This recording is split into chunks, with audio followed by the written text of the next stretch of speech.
Hi, everyone. It's Jonathan here from Mawick.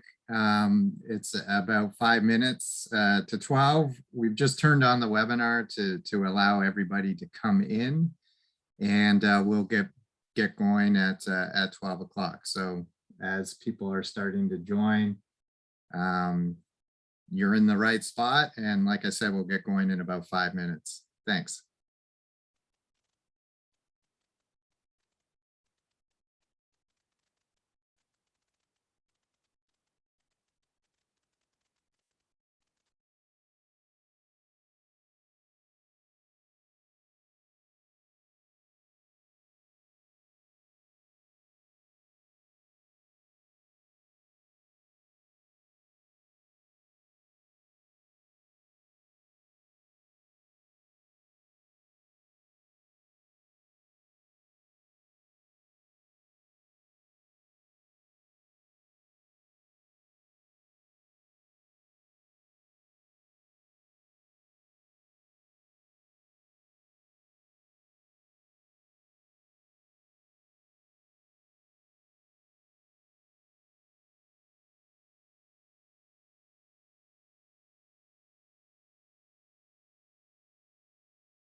Welcome to everybody who's just joined us.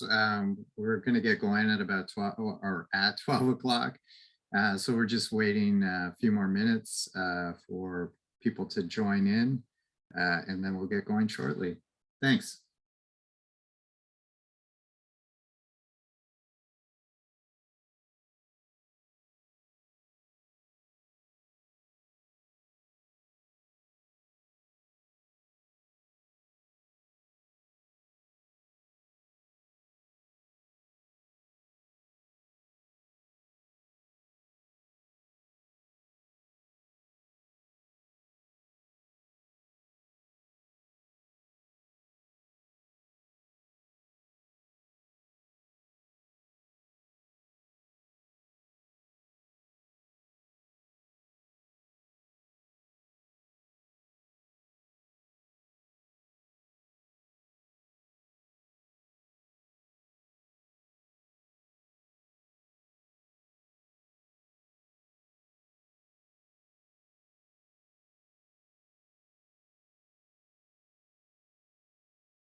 All right, we're going to get started. People are still rolling in, but we want to make sure that we get the most out of our time here together. So I wanted to welcome everyone to today's webinar on remote and hybrid work. My name is Jonathan Coleman. I'm Executive Director of AWIC.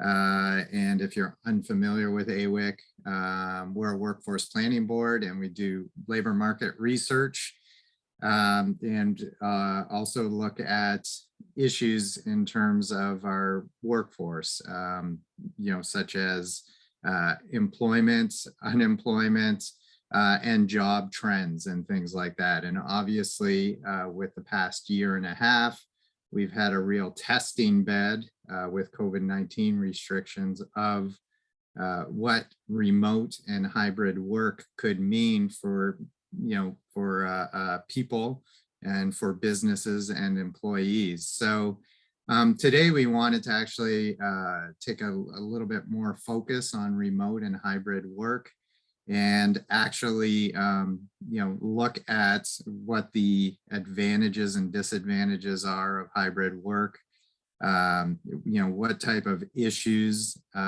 arise from hybrid work, how those could be addressed, and also, what employers and employees might be considering for the future of remote work. So I am just going to move this ahead. As you can tell, I am actually at home. I don't know if you can hear the noise in the background, but that is my son who is at home school. So I'm grateful that, at AWIC, we actually have a bit of a hybrid workplace right now, and I was able to work from home. And I'm sure many of you on the call can relate to homeschool and work and all those things while you're at home. So today we're actually going to be hearing from two guest speakers. The first person we're going to hear from is Trevor Quan, who is a Senior Research and Policy Analyst from the Information and Communications Technology Council, or ICTC. And he's going to be sharing with us results and perspectives from a recent survey they did, a national survey and report called Emergent Employment, Canadian Findings on the Future of Work. Then we're going to be hearing from Rick Webb. Many of you will be familiar with Rick. He is the Director of Human Resources and Communications at Sault College. Obviously, we all know Sault College as a great post-secondary education institute with cutting edge programs and courses.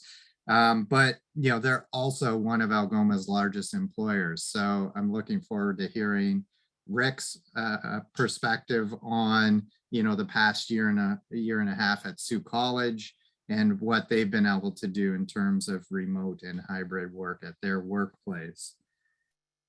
As we go through this, just a little bit of housekeeping. The webinar will last about an hour. So we're going to have plenty of time for Q&A at the end of the presentations.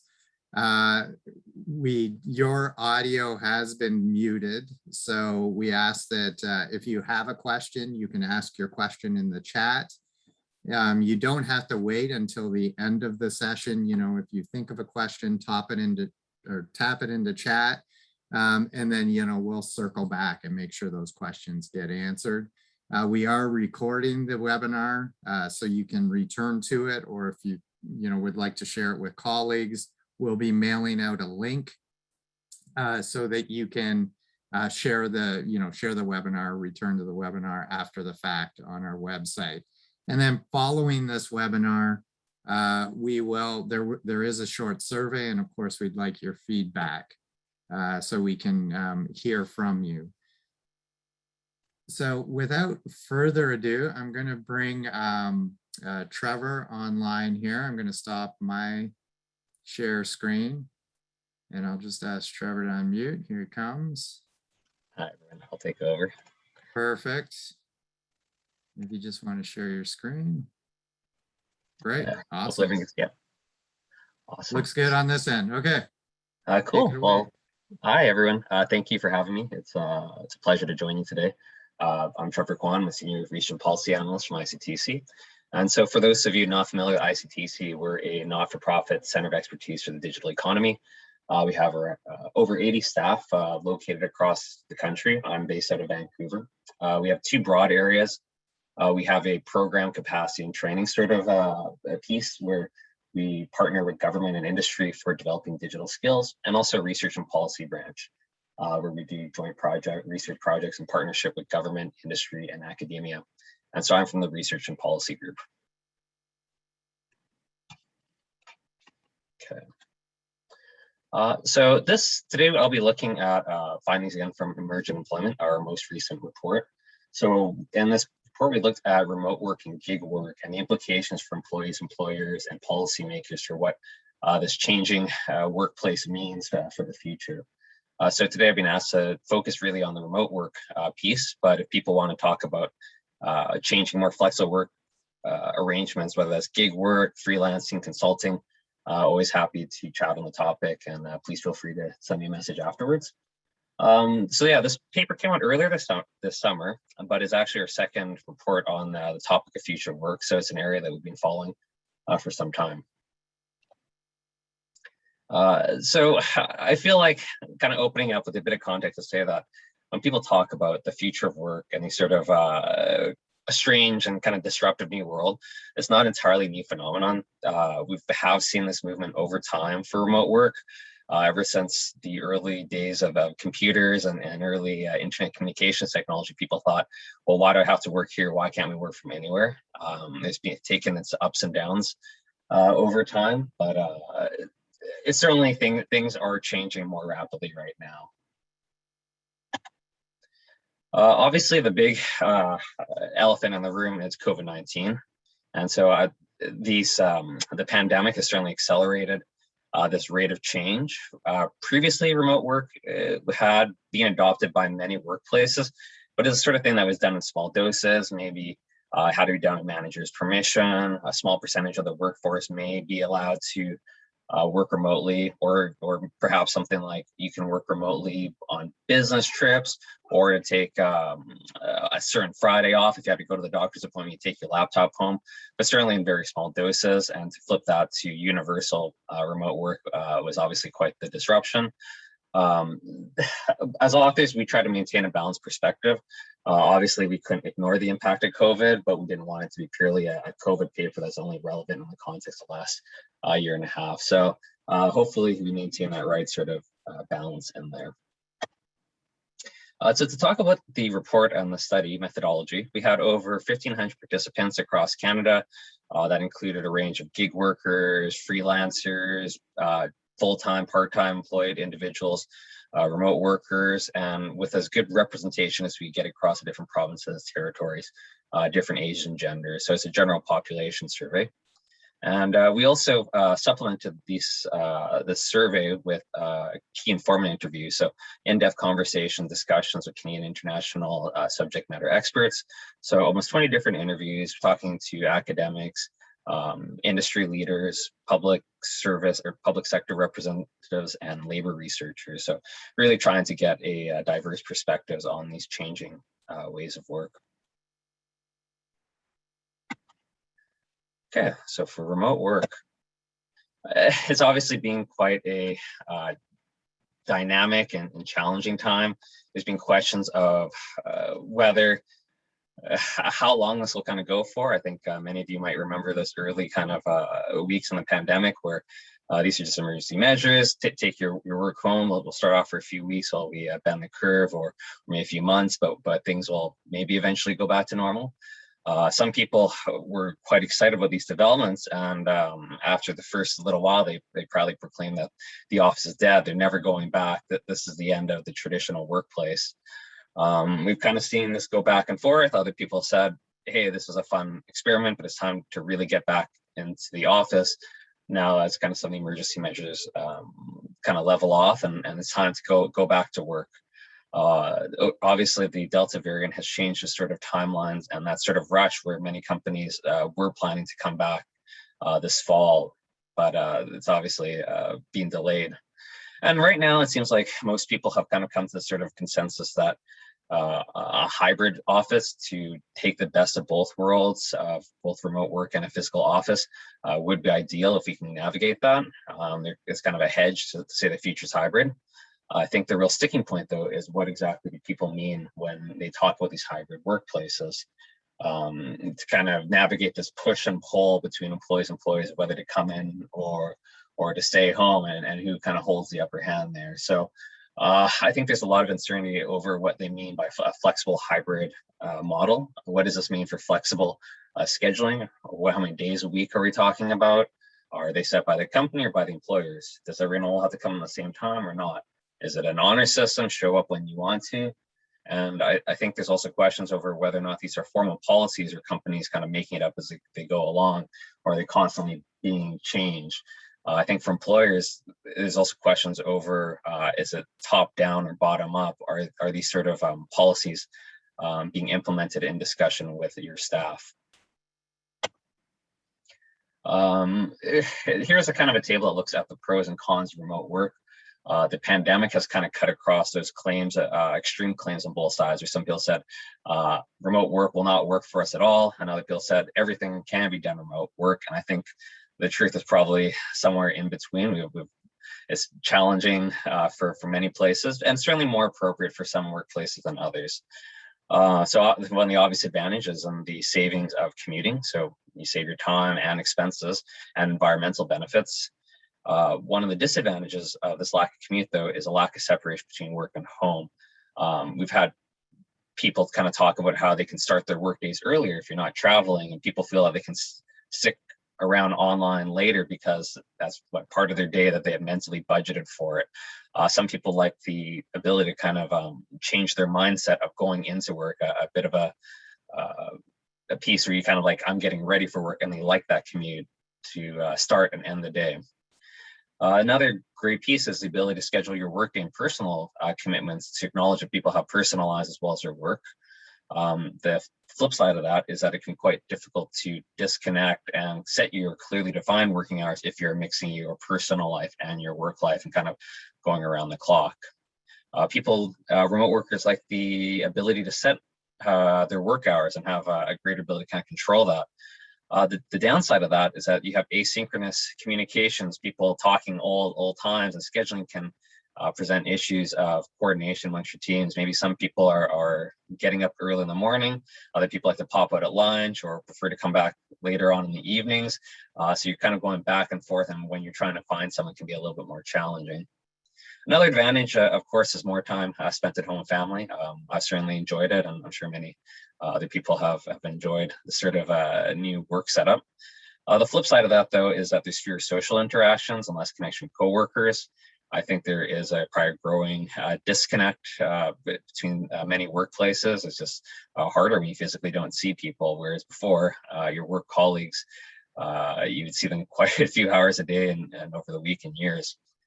Lastly, there's the advantage of being able to relocate to regions of lower cost of living, whether that's moving to the suburbs, to another part in your province, or in most extreme cases out of the country. And some people find that quite helpful, especially in the more expensive urban centers.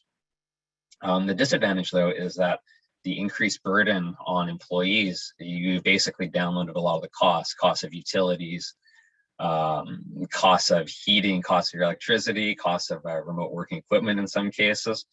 And interestingly, despite the savings of your money for commuting, people who work remotely have to pay more for their homes to get places that are bigger. I mean, if you're taking one of your bedrooms to be your office, it's basically a downloaded cost. So in our findings, there was somewhat mixed results. Around 40% of people felt isolated working from home, and slightly more than that felt that they couldn't ever completely sign off the day. They had the specter of work hanging over them. Around 50% of people surveyed had some concerns that they're always expected to be available, that people thought they could be reached, especially as these schedules become less fixed, whether you're on or off. But despite these concerns, it was viewed positively with given the choice. 80% of people would like to work from home forever, or at least have that sort of some element of it. And over 80% of people acknowledge that it made things easier for their family. I'd say there's also an interesting generational component where people, younger employees, showed higher displeasure of remote work. I would imagine that has to deal with issues of career progression, also the social aspect, and just kind of different challenges. I think many new employees and younger staff, whether you're working from home or you have a shared house with many other young people, you might not have that sort of work room for your own dedicated workplace. You might be working out of your office or out of your bedroom. Also, the social components of like being in a city and making friends or coworkers is a lot different than people who are a little bit perhaps more established in their career or with families and their own house. It can be quite a different living situation. And notably, 1/3 of employees eventually want to go back to an office if given the choice. So in terms of productivity, this was kind of one of the real big questions when we moved into the pandemic. And there was questions over whether or not productivity has gone up, like for the individual, whether you're working better, or is it simply doing more work as a whole? And so it's been a bit of a question. Around half of the respondents felt less productive than before the pandemic, though obviously this has the caveats of the mental health aspects and the anxieties and balancing stuff like childcare and homeschooling and all the other sort of pieces that come in the pandemic. This has not been the greatest experiment to see how well remote work has gone, especially as it did start off with an emergency transition rather than being necessarily properly planned out. Interestingly, younger workers felt more productive than older workers, perhaps a greater level of comfort with some of these technology tools, more time spent online that has made this a little bit of a smoother transition. And kind of looking at the larger research environment, you get mixed findings in large studies, but generally speaking, life has gone on. I think the consensus is some companies, probably most companies, feel that they're slightly more productive having moved to remote work or stay the same. Relatively few companies feel that productivity has been majorly impacted in a negative sort of way. I think it is also worth noting that 30% of workers are putting in more hours due to the pandemic. So I'd say consensus seems to be life can go on. It's not a major downside for kind of continuing on operations. I would take it with a grain of salt though. Productivity, I think, is hard for people to track. And I don't know if too many people are incentivized to say that they are really unproductive and shouldn't be trusted while they're talking about these sort of things, and when they want to have that sort of flexibility to work from home. And I'd also say productivity is a funny one because not all tasks are so easily quantifiable. Maybe you're processing insurance claim, or you have to do a certain number of sales calls per day. That's a little bit easier to track. Other people's work, I think, is not so easily quantified. And there, I think that there could be some sort of issues that aren't being tracked. I think it's a lot easier to kind of continue work instead of kind of developing new processes. Obviously, we had a look at the labor market impacts and implications. So in terms of skills, for transferable soft skills, I don't think they are new skills, but there's a new emphasis or a new kind of angle on there.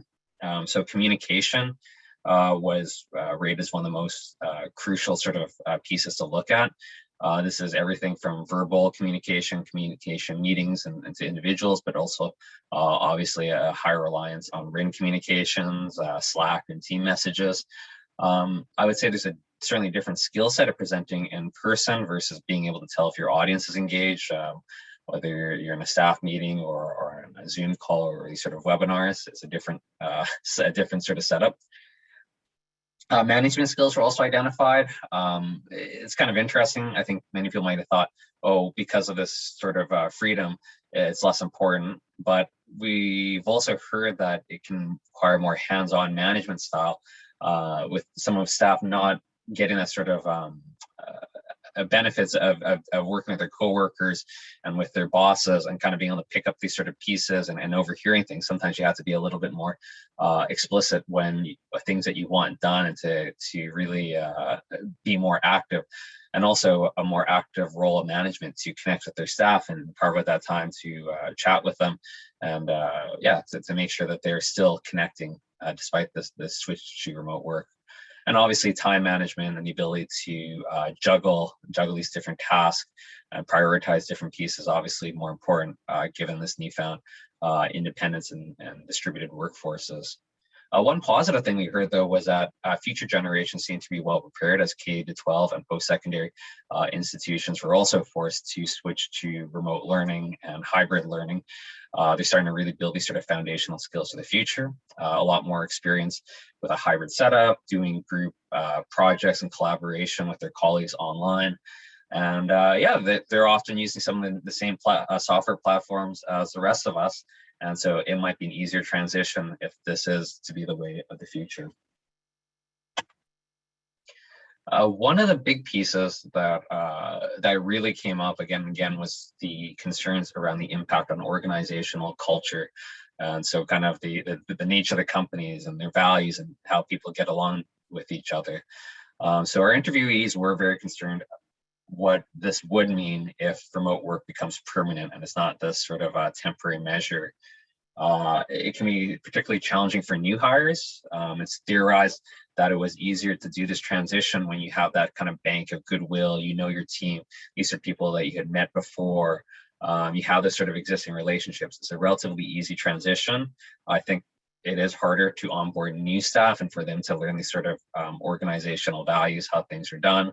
And without that sort of collegial sort of atmosphere that you might get from sharing a physical space, getting to meet your colleagues in person. So that might be a potential issue as time goes on and we have greater and greater turnover of staff. Also, it can hurt organizational culture for people who don't like what this has done, this change to remote work. So we should note that not everyone enjoys remote work. They would prefer to be in an office. Some people really are going to be negatively impacted by this sort of change. And so there's two quotes on the side that I thought were kind of interesting from two different individuals. One person really missed the vibes of the office, like the flexibility, but this remote work, they didn't want to be forced to work from home. They wanted to do it when it's suitable for them to have this sort of option, not mandatory remote work. Another person was, again, concerned about the changes to the culture. They like the energy and thrive by meeting people in person, that they really need. They need an office for that sort of energy and for cultural retention. I think there's definite benefits from physical proximity and these sort of group interaction, planned and unplanned, and how it can bolster new thinking, creativity, and innovation. That's very hard to replicate. Certain intangibles in there that maybe aren't being measured so well. I think another piece beyond kind of generalized productivity is around innovation. And so the development of new products, new services, new processes. And so here are some of the companies that I guess I should say were or are leading this sort of return to the office in some limited capacity. They're often the most kind of innovative and competitive or ruthless, depending on the way you see them, companies in big tech and finance. And so love them or hate them, they're companies that have to squeeze every last little bit of kind of competitive ability in their markets. And they believe that there is value of bringing back their staff into an office, at least part-time, for this kind of generation of new ideas for their workplace culture. Not all the time, but at least part of the time they'd like to have a return. They are believers in the clustering effects of bringing smart people together. And I mean, you can see this in post-secondary institutions, universities, university towns, urban centers. There certainly seems to be benefits of bringing smart, bright, creative people together in the same room or in a relative proximity to each other. Interestingly, there is market competition for those organizations that are also in the market that don't care and have committed to a more permanent remote work setup. So I guess in the next few years, we'll get a chance to see which model works better. So if original work is traditional kind of 9 to 5 in the office, and then we should transition to remote work as kind of an intermediate step, with lastly some people seeing hybrid work as the future that we're all going to eventually adopt. Some companies have taken a very strong stance.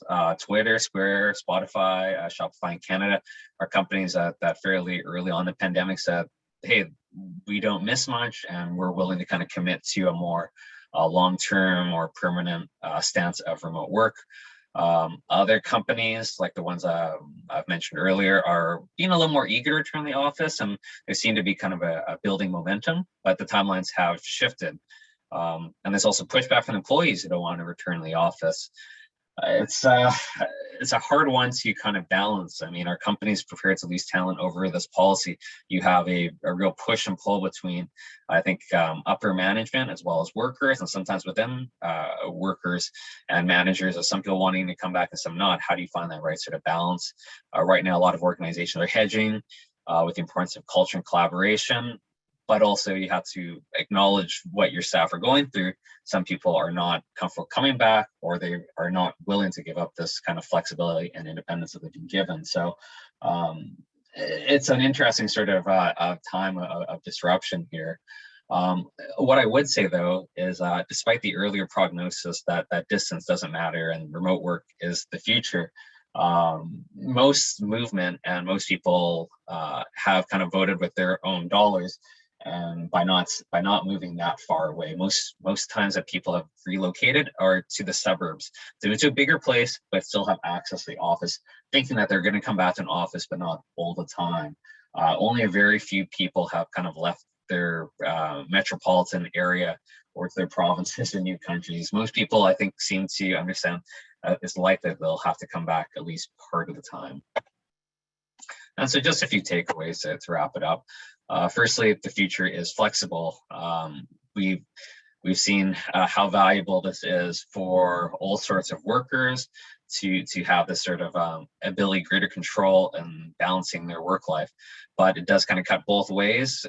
Employers also like flexibility as well, and it's trying to find that right sort of balance. I mean, not everyone wants a sort of flexibility, not knowing when their employer will call them as well. Taking the extreme, this can be like 0-hour contracts, retail, part-time workers. Flexibility can be a bit of a challenge to kind of manage. So to do it properly is going to require good policy and organizational practice to do it in a conscious way.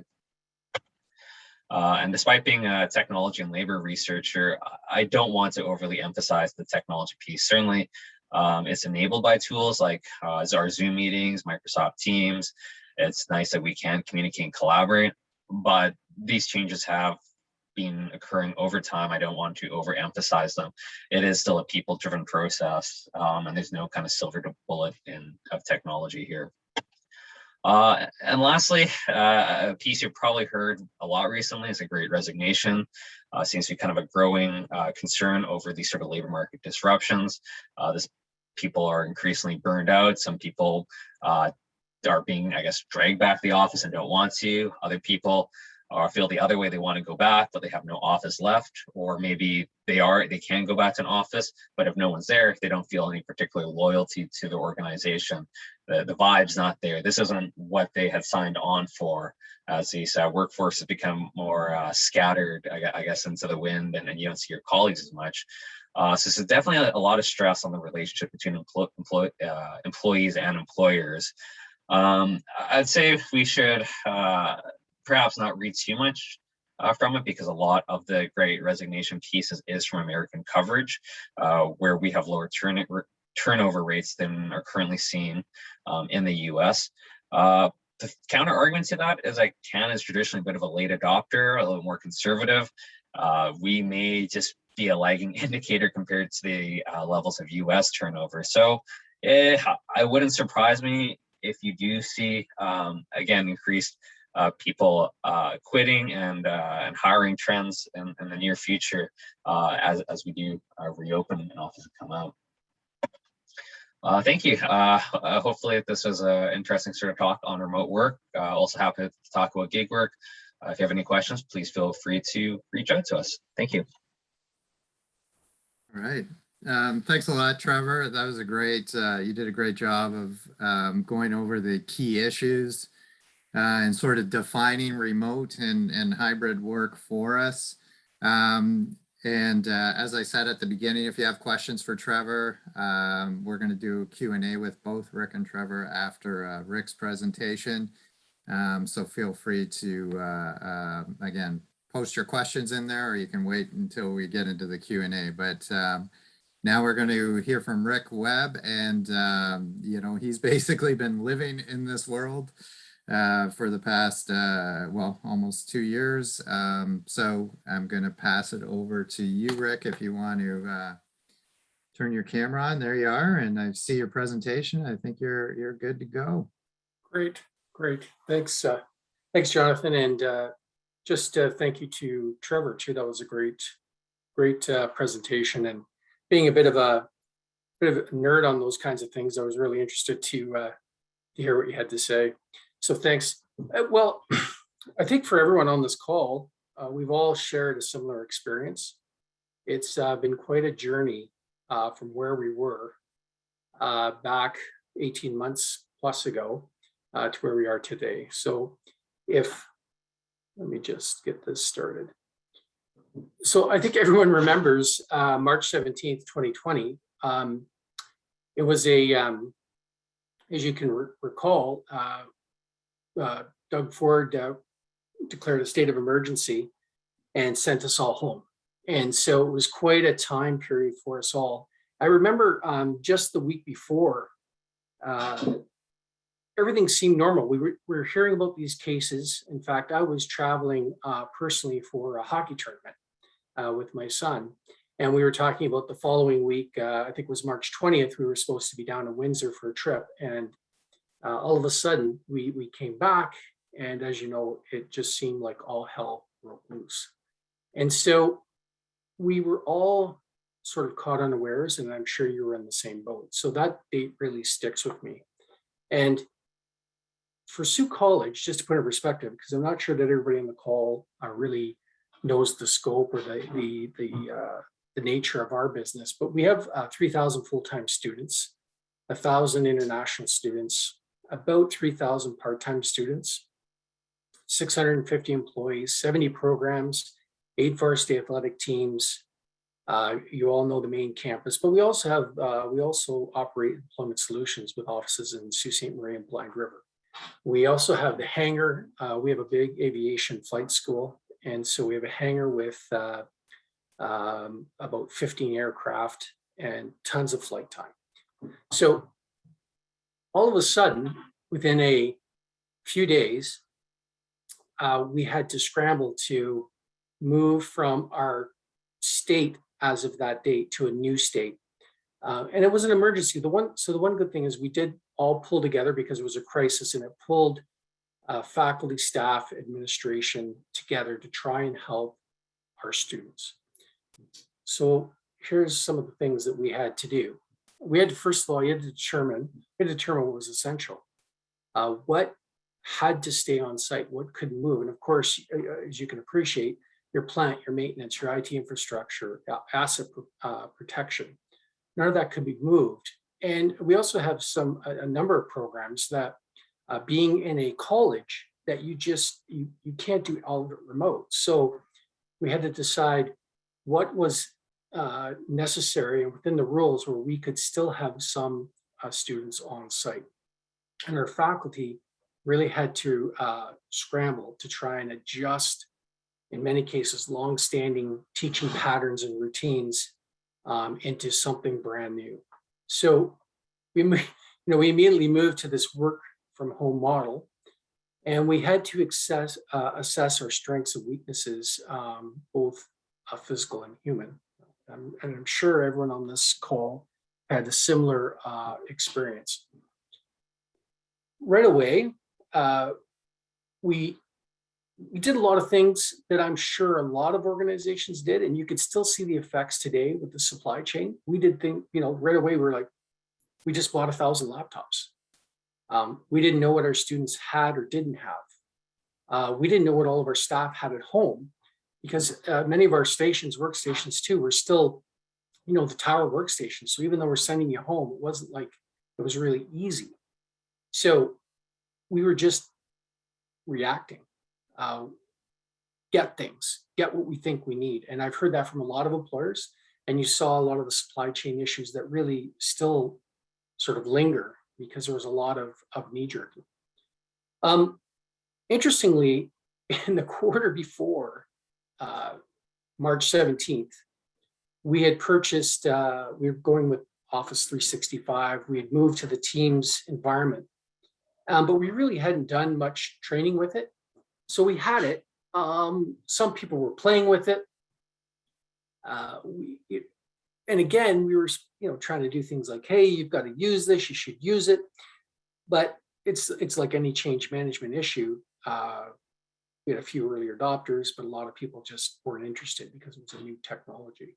So we had this thing and then we went remote. So instantly we had to learn how to use the technology that we're all accustomed to right now. Our academic staff really had a big challenge, as you can imagine, because they all had to take something that they were in class with your normal reactions. And you can imagine they have things set up where they would know, okay, but this particular class works good with group work. It works good when we do this project. It works when we do this presentation. I like to do this segment where we ask a lot of questions and get some class feedback. And all of a sudden you're going online where a lot of times people just have their cameras off. Some faculty had more robust materials online. You can see on my chart there, I call it LMS. That stands for Learning Management System. So most high schools, most colleges, most universities for quite some time have had a learning management system. There's a lot of different brand names out there, but what it is essentially is an online platform where course materials, course outlines, your grades, your tests, videos, how-tos.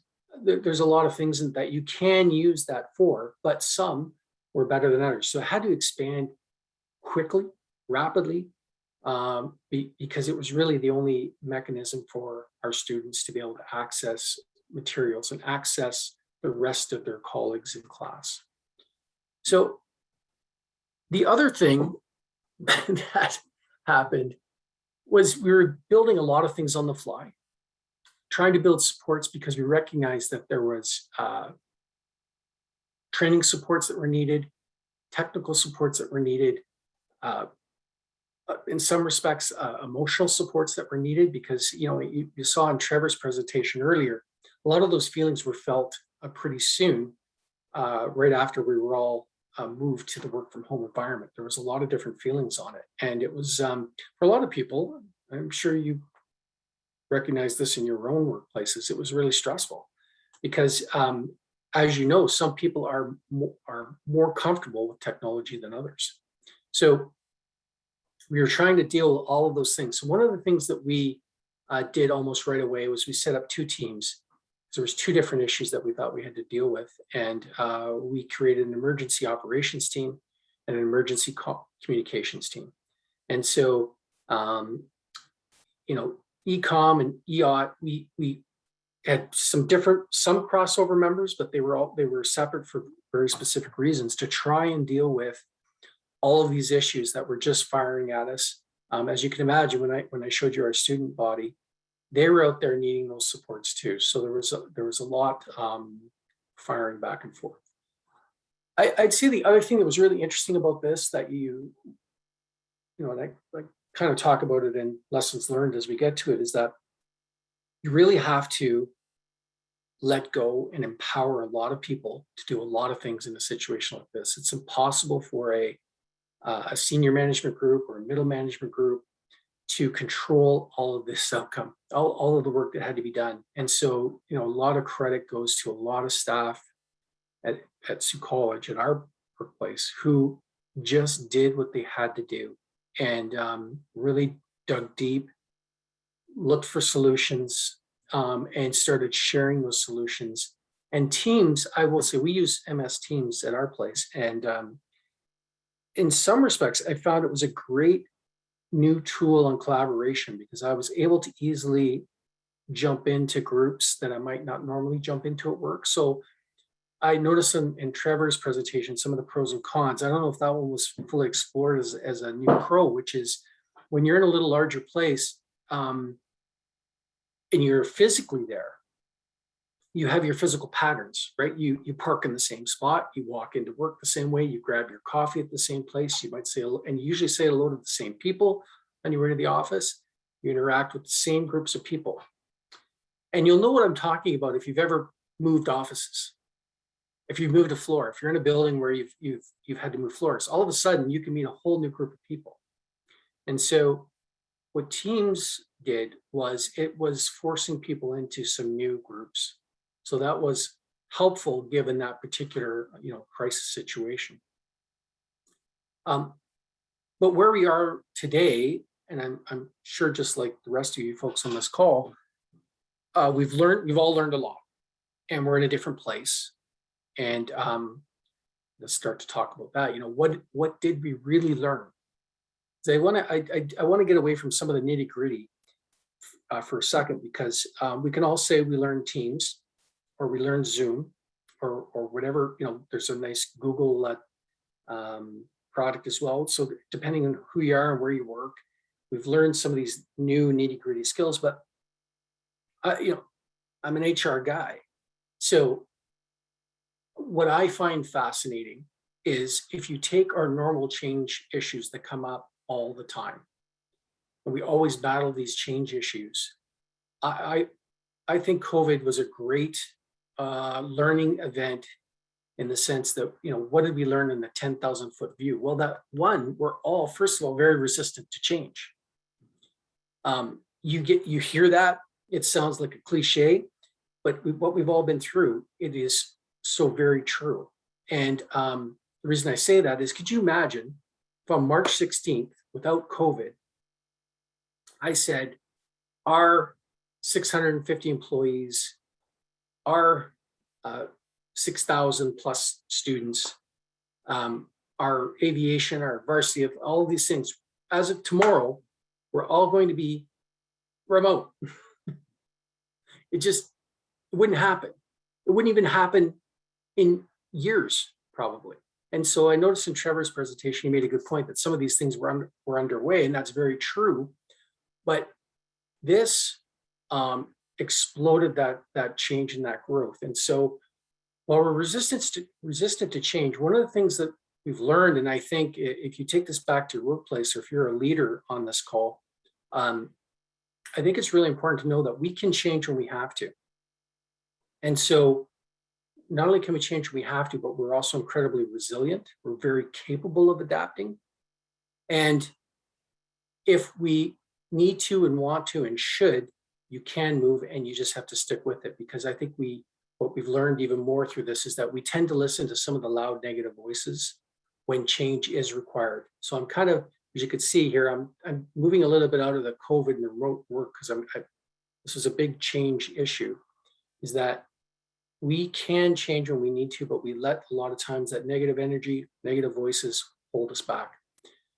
Another thing that we learned, and I think it's also really important beyond just this event, but this really highlighted, is that we need to embrace more technology, particularly in Canada.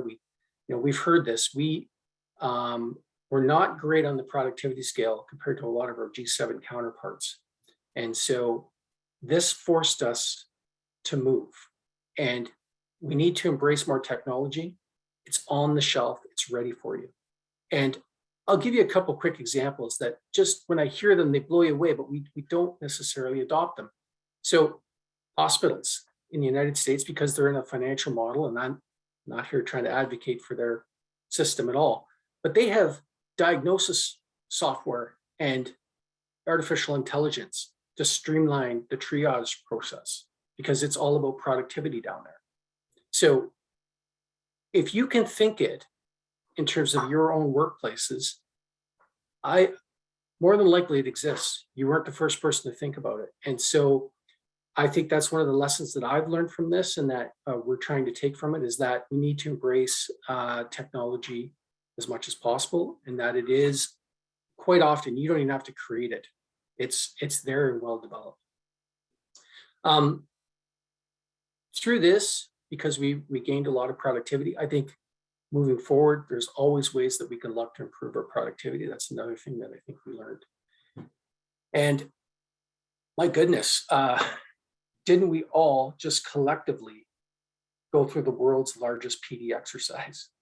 You know, it's pointless for us to put on our resumes on this call that, hey, I had to do all these things through COVID, and I've got all this COVID experience. Well, we all do. So, but we all just went through the world's largest training exercise.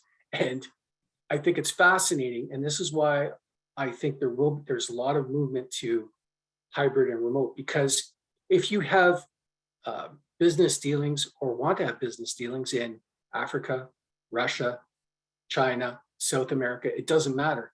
They know how to use Zoom. They know how to use Teams. So we've sort of moved, you know, this whole needle. We've all learned that. I think you all know it, so I don't want to belabor that point. For what it's worth, what do I think that it looks like, and what am I seeing as early signs where I work? One thing I know for certain is that March 17th, 2020 is a curtain. And whatever happened before it is almost irrelevant, in my opinion. I think if anyone wants to go back to 2020, March 17th, 2020, with their businesses, the way that they work, they're in a lot of trouble. We already, you know, Trevor brought it up. You're seeing it in the news. Anyone, if there's any HR folks on this call, they'll tell you, because I'm seeing it, the labor market is clearly already very different in terms of what the pandemic has done. It's disrupted people to think differently, to move out of their comfort zones, move out of jobs that they didn't, you know, they may have felt stuck in before. And the other thing that's colliding, and I don't think it's talked about a lot, is that we have this demographic collision that's happened during this pandemic, and the pandemic has exacerbated it with the boomer exodus. We all know boomers, you know, the 55 plus crowd.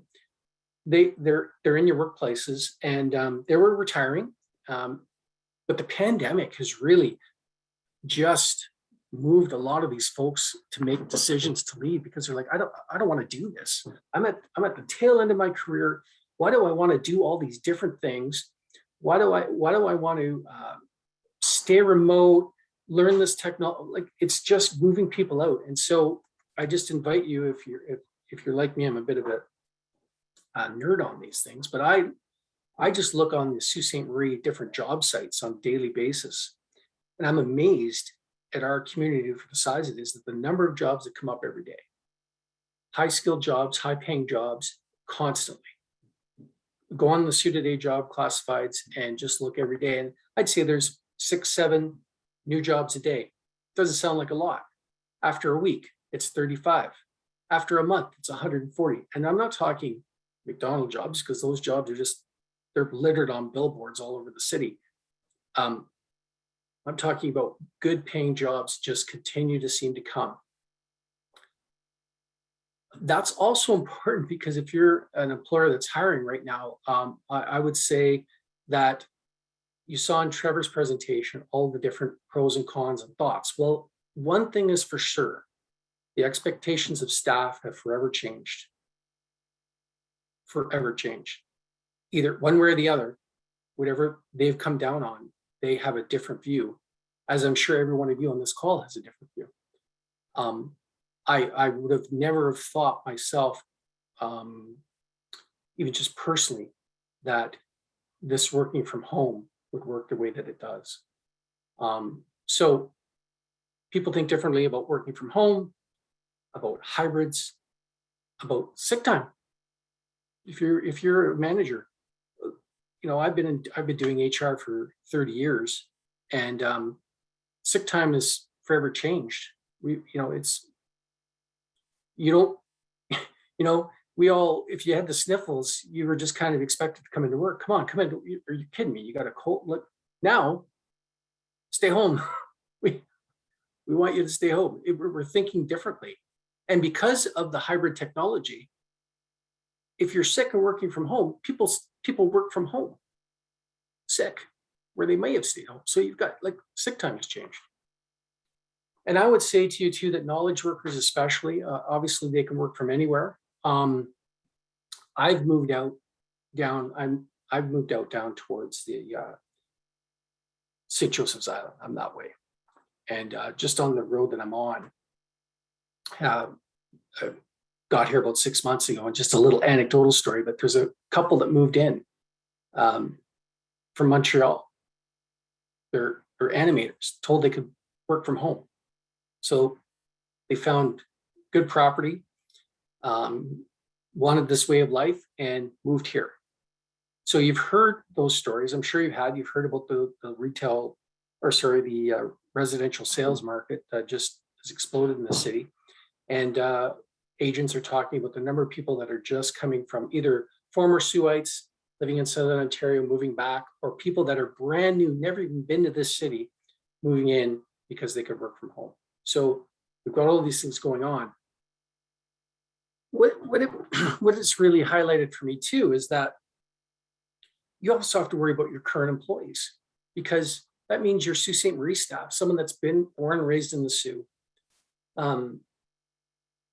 never really been anywhere, maybe went away from university but came home and has worked here. They now have the opportunity to still live in Sault Ste. Marie and quit you and go work for another company that's based in Kamloops, Atlanta. It doesn't matter. We have employees. I have examples now where we've hired, one of our managers during COVID, we hired a manager. It's from Southern Ontario, has not been to the Soo yet in their life. We hired them because we needed that skill set, and they're doing a great job for us. So we're doing it. And I'm also cognizant of the fact that we could start to lose staff the other way. So you want to think about how you deal with those employees in terms of retention, because I think the Soo is forever changed in that we're one of the oldest communities. Jonathan does a great presentation. I'll never steal his thunder. He does great work in this field about our demographics, that we're the oldest community in Ontario. So the staff that you do have, you want to, I think, be in touch with them from a retention point of view. I mentioned it earlier in my presentation, but I'll say that state-of-the-art of tech, you have to be embracing state-of-the-art technology. If you don't embrace it, I believe you're dead in arrival. You just cannot compete if you are not keeping up with technology. And I don't think it matters what business you're in. And I'll give you a real quick example. I just told you I moved. I'm doing some renovations. I had electricians here. And so they had their phones. They took pictures of the whole job that they did, which goes into their central database of pictures that they did. And so the electrical inspector didn't have to come here. The electrical inspector has a share app with them, was able to look at the job that they did and approved it online by looking at the cameras. And they were able to log in the hours that they worked and able to invoice me before they left my home. This is just a small electrical company, actually located north of the Soo. So for anyone on that call, on this call, if you're not embracing that kind of tech, your competitors are. So the other thing that's going to be big, I'm sure some of you've heard the title, it's called hoteling, flex spacing. I think we're all going to get used to creating some spaces in our offices that are basically office shares. That's going to become normal. And I think if you are doing any renovations for whatever reason in your workplaces, I really encourage you to search it out and make sure that you have that built in to your plans. International interprovincial workers, I would suggest to you that you need to know how that lease works. You might not have it now, you might not need it now, but you might, and I'm sure that you will. You want to know how to do that. You want to know what are the immigration requirements, what are the rules, how can you have people either work for you from another place or your people working elsewhere.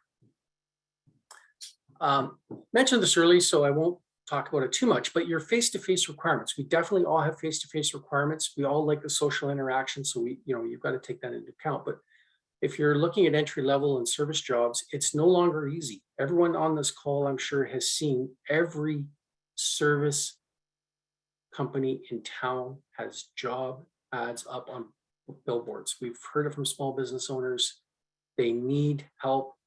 I would encourage you to find an immigration lawyer, do a session on how to get labor, the different programs, and immigration is going to be one of the things that you're going to have to look at. You probably also heard the term micro-credentials. So for all of these things that you need, you don't necessarily need someone to go back to school for a diploma or a degree, although, I'm a Sault College employee, so I'd certainly appreciate it. But we have things called micro-credentials. And if you haven't heard of it, it's basically a particular skill that you can go back, get a training on, and get a micro-credential for that particular skill set. So you think about that in your training needs is looking, a lot of times you can look smaller. You don't necessarily need someone to go back and get another degree or diploma, but you might need certain micro-credentials. Entrepreneurs, you can grab work in remote locations as well. Go for it. I have lots of examples, but I'll just leave you with one. I have a good friend who has a local engineering firm. 10 years ago, more than 80% of his work was Sault Ste. Marie. Today, that number is almost reversed. Most of his work is out of town. And he has one of the things that's really, again, with technology and being entrepreneurial and going out, is that he bought the VR glasses. You've probably all seen it. And so when he does a design, you pop the glasses on and you can look around, look at the design. The cool thing with that, though, is he's able to, with a client out of town, is he can mail them the glasses, the link, and they could sit down and look at his design and walk around as if they're in it, not just a drawing on an email. So if you're an entrepreneur on this call, again, I go back to thinking differently, looking at the technology, you can do it. And again, maybe you or your employees have to get micro-credential to do it. I'll leave it at that. And I would just say, no one on this call in business would go back to 1986 and be fascinated by the fax machine, as an example. You wouldn't go back to 86 today. Don't go back to March 17th, 2020. It's gone too.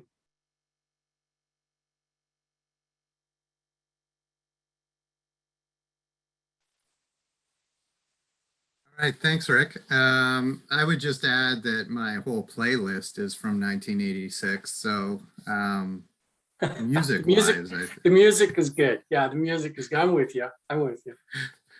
So if I can, Rick, if I can just get you to stop sharing your presentation, we'll bring Trevor back in and we'll just do answer some questions here. If both Trevor and Rick can just unmute and come back up on video.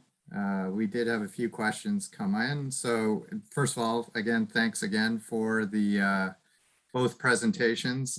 They were great and certainly set the table for us. I think both of you actually touched on one of the questions we had come in from Susan George, and Susan works at our Innovation Center here in Sault Ste. Marie, so deals with, with the IT sector. And her question is around, I guess it's a bit of a double-edged sword around flexibility and where people can work. So from an ICT perspective and the notion that we can work anywhere, is there data that would indicate more ICT work is transitioning to remote? And then she just says that we have employees or an employee who has left a local company and is now a permanent remote employee for a company based in California. So, I mean, I know that as communities in the North, we think of, you know, this is great. People can move here, lower cost of living, you know, come here and work wherever they're going to work. But there's also a flip side in that local employers, and Rick was mentioning this, has to compete with, Trevor, you mentioned Shopify. I mean, if you're an IT employer, you have to compete with Shopify's salaries and shares and, you know, everything that's part of their benefit package. So I'll throw that over to you guys if you want to comment on that. Yeah, sorry. No, go ahead. You go ahead. You go first. Okay, well, first of all, thanks, Rick. That was a great presentation. I did enjoy hearing the experiences, and certainly the genie's out of the bottle. There's no going back now. What this means for the future about like kind of people being located in different places, I think you're absolutely right. There is a danger. Competition cuts both ways.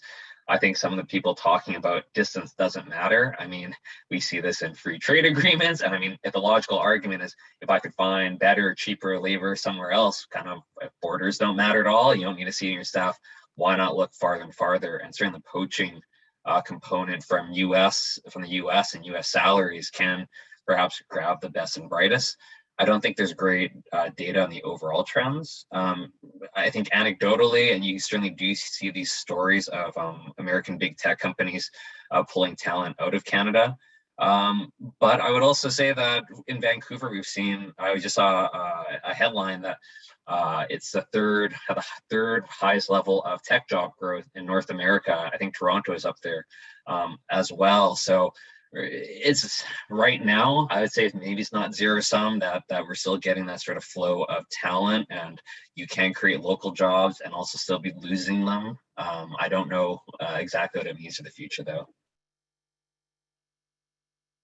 It's one of the things that struck me about this, and again, you know, some of this, we're still in the pandemic and still moving out of it. So we're almost in a hybrid of the crisis and what we're moving to. And but it was funny. It was an employee who sort of made a comment that was my aha moment about 6 months ago, because we were starting to think about this. And she said, you know, the Sioux traditionally, we've paid a little bit less to go across because it costs less to live here. And it's a great place to live. And we had all those advantages that in terms of keeping people.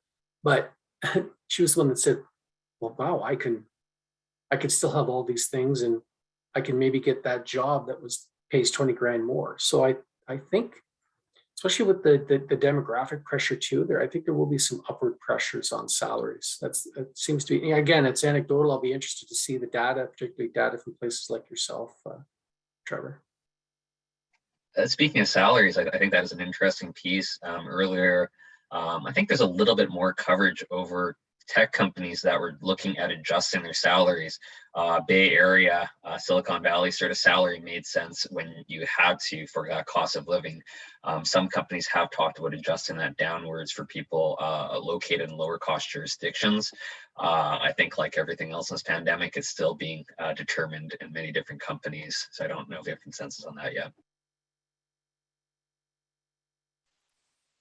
And I mean, we are in the great experiment, as Rick pointed out, like there's no going back. And for a lot of these things, we're gonna just have to make sure we're keeping our eye on the ball and how things are changing. And there's no question that things will change rapidly. So, I mean, you do have to try to anticipate some of these things and get out in front of it. And I think Rick was, you know, also alluded to, like, we already have a very tight labor market as it stands in Algoma. So attraction and retention was already, you know, at the forefront of everybody's thinking. And, you know, certainly with hybrid work and remote work and the opportunity for people to leave, it's just putting more gas, I guess, on that fire. Rick, I had a specific question for you. I don't know, and I don't want to put you on the spot, but like, how many people over the last, year and a half would you say have you hired? Like, did you hire a group of people that you haven't met physically? I know you mentioned a manager, but I guess my question comes from, and again, Trevor raised it and you raised it. Like, how do you integrate or onboard people in this, kind of remote time, or introduce them to the culture of Sault College? No, it's a great question. We've certainly hired a lot of people that we haven't met. Now, for me to say that, that might not mean that much, because being in HR, I don't meet everybody, right? Because I have a department, we have a function. But what I mean by that is the managers in some cases haven't physically met them, because we've done interviews just like this online. This is how we've interviewed candidates, and we've onboarded like this. And it's just recently now where we're starting to have more in-person meetings over the last, I'd say the last few months. We've, for example, in my department, we've started a common day. We're coming in on Tuesdays so that we're there. But we have hired probably in this pandemic, I'd say between 30 and 35, 36 people that would be brand new to the college, that we haven't met physically, just virtually. And it's the pandemic forced us to do it, but I think it's good. It's a good experience, because it's also making us think differently, and we're a lot more comfortable, because the other thing about that, Jonathan, too, is if I go back to March 16th, 2020, I don't think I ever would have went for that. I wouldn't have felt comfortable with it. And now we are. So because it's just the way that it is. And so it's not as easy. And Trevor made a good point in his presentation about the goodwill in the bank. This has been easier with all the people that you have longstanding relationships with, because you know them and you can still talk to them and joke with them the way that you normally would. And whereas someone's new and you're still virtual, there's something, there is that sort of cold wall, even though we may have talked several times about, when you're online, it's not quite the same. It's not as warm, but we're doing the best that we can. And I think Trevor had a good point too about the K-12 folks, that generation, when they come up into the workforce, will probably have a totally different view than what, all of us X and boomers are feeling. Yeah, I know on that point, as you know, or I mean, you may even saw my son was walking around.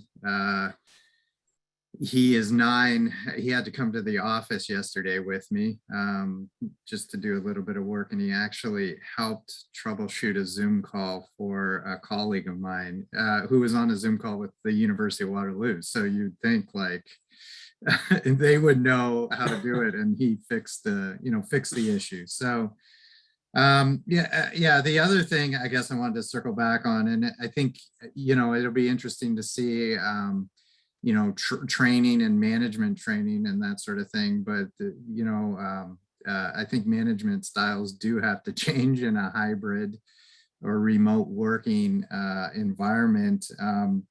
And now I forget which presentation it was in, but it was just around, just the fact that you do have to have clearer objectives, explicit planning, and say exactly what you need.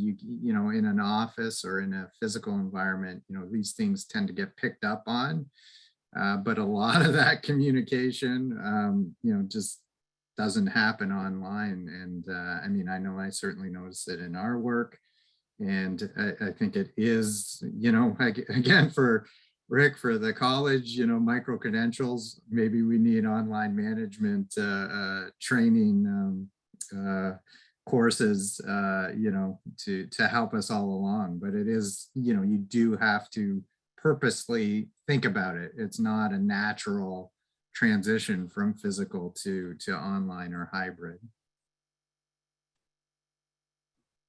Yeah, it's definitely been a challenge, and we don't. One thing I've learned is we definitely don't have all the answers. It's you're learning something new every day. Um, but I was just reading another question online about that too, about trying to keep people, and it's there's so many factors, but I would say the retention ideas that you have to do is you have to train your staff.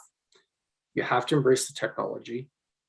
And I do believe you're going to have to remain competitive salary-wise in areas that you didn't have to think of before. So I'll give you an example. I'll just take HR. I'll take an entry-level HR position, an HR officer. If you can work remote as an HR officer out of Windsor, and they're paying $20,000 a year more, you're going to lose people.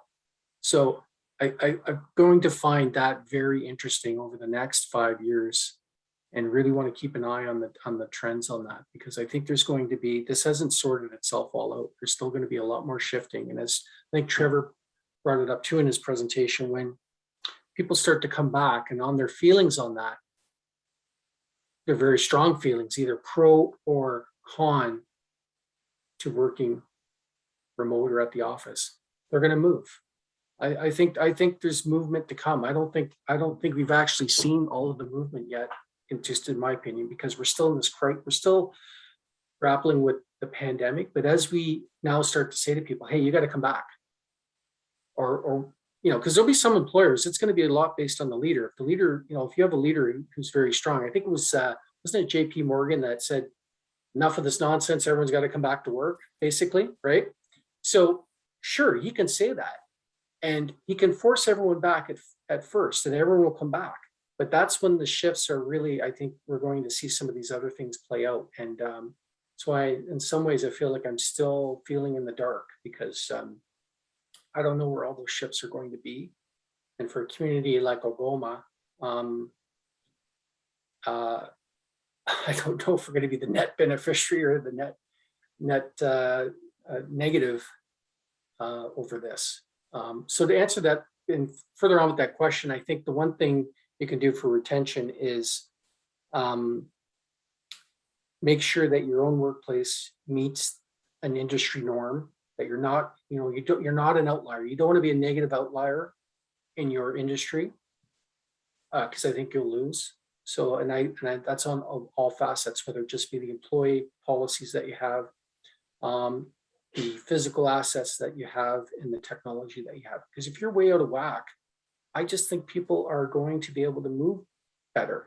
They're not, especially let's go 2027, 2026.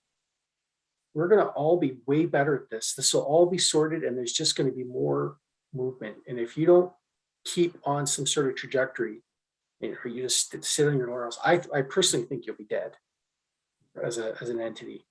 You'll be irrelevant. Yeah, I think we're certainly seeing that sort of market experiment between your JP Morgans driving people back.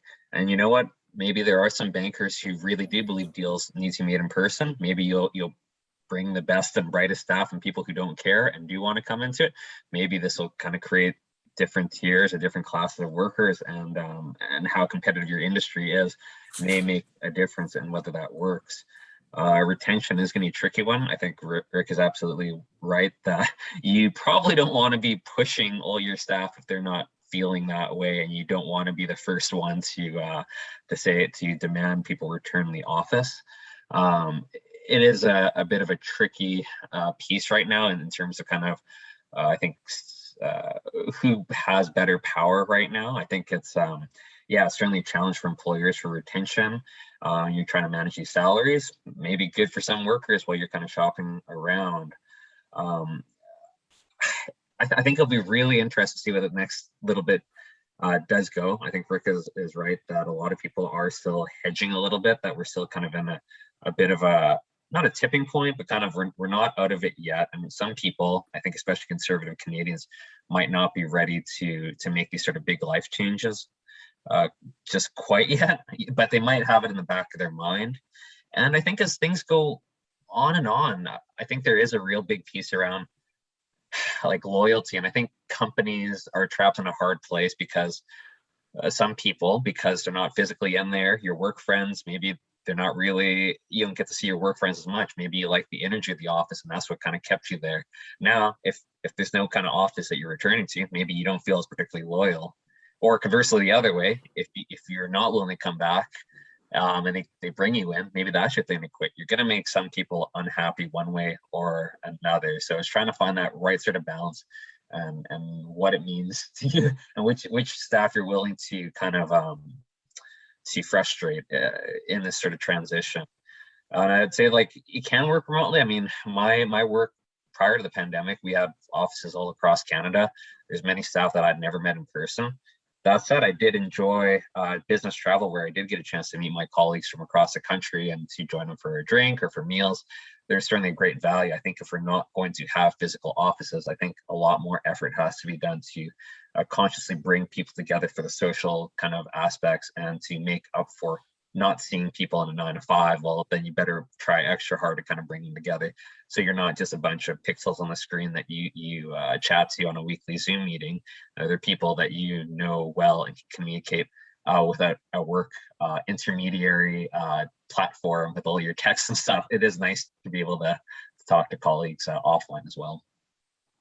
And I'd just like to add one last thing too on this, and then I'll leave it alone, is the other calculus that, anyone on this call, any business on this call can make is there a competitive advantage to, JP Morgan might be quick. Maybe their calculus says that we are going to be the ones that go first, and we will get all the employees that want to work from the office here. So anyone that wants to work remote, they're going to quit. That's fine. We're going to grab all the ones that want to be.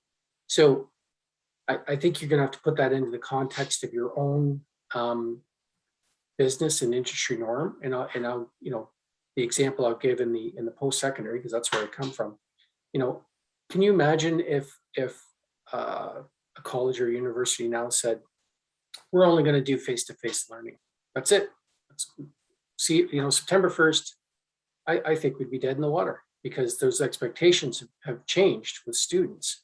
But every business is different, and I think there's going to be a calculus made on those types of decisions.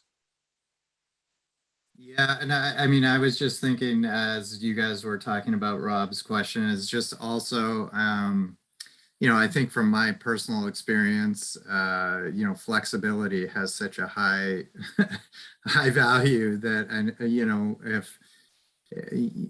if you understand what your employees value, or the people that are working at your organization value, and then you can, somehow deliver on that or offer that, I take flexibility over a higher salary at this point, just given the past year and a half, of what's gone on. I'm very happy that I was able to, do what I was able to do and still continue to work at my place of work. So I think, I'm not an HR person. I think the issue now is that, there's not a one size fits all. And, now that people have had a taste of this, maybe you're going to have to sort of tweak like what the packages are for individuals, versus like, this job has this salary and this, pay scale, where it's like, okay, this person in this job is getting this person in the same job is getting this, and they're somewhat different. I'm not, I realize that's idealistic, but it's probably the way that, you kind of have to start thinking in terms of retaining, your best people or top people. With that, this has been a great webinar. Rick and Trevor, thank you both. I'm going to give you an opportunity if you have any final summations or wrap up, and then I'll just say a thank you at the end. But Trevor, did you want to say a few words? Well, again, it's a pleasure to be here. I'm always happy to chat about these topics. I'm a labor market researcher, and I love hearing about the experiences of people in their workplaces. It can be kind of self-selecting when I kind of go to the similar sort of circles and certain tech companies and other researchers. So it's always great to get a glimpse into kind of the everyday lives of other people kind of living and working in this sort of experiment, this grand experiment. So happy to connect with people afterwards if you want to learn more about our programs, or yeah, just chat about this sort of research, or for otherwise, we also do fair amount of events as well. So I'd love to connect with folks. Thank you. Awesome, thank you. And I should have mentioned off the top, Trevor's actually joining us from Vancouver, or the Vancouver area. So again, you know, another benefit of remote and hybrid is you don't actually really need to be local to participate. Rick, any final thoughts? No, just I appreciate the opportunity to talk about these things. It's interesting, and I really enjoyed Trevor's presentation too. And I would just say to anybody that's got kids in high school, please send them to Sault College. I'd really appreciate that. Other than that, that's all I have. And thanks very much. Awesome. Well, thank you both. We really appreciate your time and presentations, and thank you to all the people who were able to join us this afternoon. As I said, we are going to be, we did record this webinar, so we'll have it up on our website if you want to share it. We actually are going to be doing a series of webinars on hybrid and remote work. So we're piecing together the next webinar that'll be in early December, and it'll be more on sort of the technical aspects of going remotely and hybrid work. So for businesses and employers, and then also what kind of supports are available. So we're going to be partnering with our local chambers on that presentation. We just don't have it all together yet, but as soon as we do, you're going to hear about it, but it will be in the first week of December. So we'll hope you join us for that. If you do have any questions, you can reach me if you just go to awic.ca, check out our website.